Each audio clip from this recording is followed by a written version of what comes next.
Hello everyone, ito ang ating ulam ideas ngayon. So ayan, meron ako ditong chicken marinated in garlic. So ayan, ang nilagay ko lang dyan, konting asin, paminta at syempre maraming bawang. Nilagyan ko rin yan ng siling labuyo, pero kung hindi kayo nagsisili, wag nyo nang lagyan, okay naman yan. So ayan nga, meron din tayo ditong gulay na sayote. So ayan, na-chop natin yan ng maliliit lang para madaling lutuin at syempre mas bagay sa ating chicken wings. So ayan. At syempre, ayan, nilagay ko na yan sa kawali. Dahil nababad ko na ng matagal sa bawang yung ating chicken, nilagay ko na yan sa kawali. Nilagyan ko ng konting tubig para maluto na yung ating chicken. So yan, hindi na tayo nagamit ng mantika, hindi na tayo nagisa para mas healthy.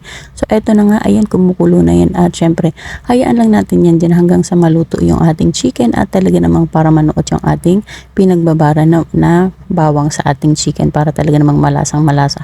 So eto na nga, ayan, pagkatapos na maluto yung ating chicken, ayan, nilagay ko na rin yung ating gulay na sayote. Nahalo na natin yan at nalagyan na natin yan ng konting asin at hindi na tayo dyan naglagay ng iba pang pampalasa para talaga namang natural ang lasa. Hindi na rin ako nagamit ng iba pang pampalasa para iwas din tayo dahil medyo mataas yung BP natin ngayon. Kaya ganito lang ang mga kinakain ko. At syempre ito na, luto ng ating ulam ideas ngayon. So ayan, napakasimpleng ulam, napakadaling lutuin at syempre napakasustansya yan.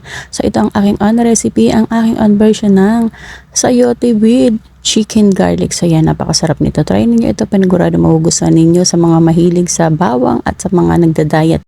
Pwedeng pwede ito sa inyo. Thank you for watching everyone!